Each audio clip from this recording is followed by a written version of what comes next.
बस एक click button केला की ई चलन जनरेट होतं, हे त्यांच्या घरी जाणार आहे. हे आता 1 महिन्यापासून सुरू झालेलं आहे. कदाचित एखाद्या वेळेस मी व्हायलेशन केलं असेल तर माझं एखादा तिकीट इथं कटलं असेल, मला माहित नाही.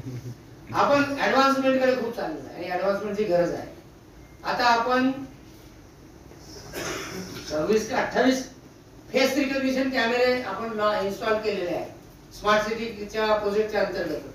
आपल्या महाराष्ट्राचे कुलदैवत छत्रपती शिवाजी महाराज यांच्या जयंतीनिमित्त म्हणजे हा एक सगळ्यात महत्त्वाचा सोहळा आहे आणि छत्रपती संभाजीनगरमध्ये हा सोहळा अत्यंत उत्साह आणि मोठ्या प्रमाणावर या ठिकाणी साजरा होतो.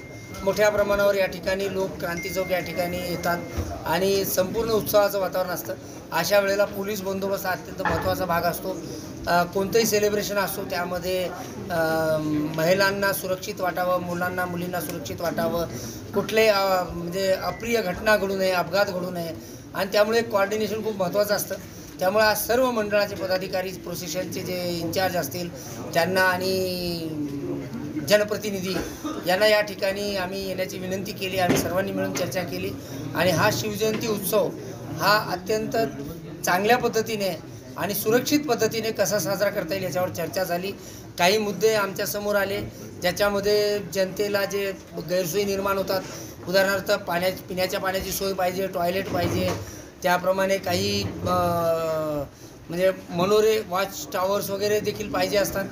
तर त्याच्यासाठी काय आवश्यक करता येईल त्या पद्धतीने आम्ही या ठिकाणी आज निर्णय घेतलेले आहे आणि आम्हाला खात्री आहे की यावर्षीचा जो शिवजयंती उत्सव आहे तो सगळीकडे आनंदाने, उत्साहाने आणि सुरक्षित वातावरणात पार पडेल. सर, नेहमीच सुरक्षिततेमध्ये बदल म्हणण्यापेक्षा जसं टेक्नॉलॉजीचा वापर आहे तो वर्षानुवर्षे आम्ही वाढवतो. यावर्षी देखील वाढवला आहे. यावर्षी आम्ही ड्रोन पेट्रोलिंग देखील ठेवणार आहे. त्याचप्रमाणे स्मार्ट सिटीच्या माध्यमातून आमच्याकडे 750 कॅमेरे शहरामध्ये आहेत. त्याच्यामध्ये आमचं व्हर्च्युअल पेट्रोलिंग नेहमी सुरूच असतं. तर जे मिरवणुकीचे मार्ग असतील, जे रॅलीचे मार्ग असतील, त्या ठिकाणी ज्या ठिकाणी कॅमेरे असतात त्याच्या माध्यमातून आम्ही कंट्रोल रूमला डायरेक्टली त्याच्यावर सुपरविजन करू शकतो आणि याचा वापर आम्ही करत आहोत. तर शिवभक्तांना जे येणार आहेत लोक आहेत तिथं जमा होणार आहेत, सगळ्यांना शिवजयंती साजरा करणार आहेत, अशा लोकांना येताना आपण कुठल्या प्रकारचे हे करायला पाहिजे, म्हणजे आवाहन करणार ते सांगा.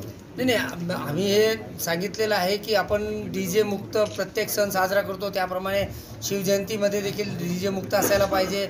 झांज पथक असतील, आपले जे पारंपरिक नृत्य आहे, लेझिम असेल, लेझिमचा खेळ असेल, ह्या सर्वांना थोडंसं प्रोत्साहन दिलं पाहिजे असं मी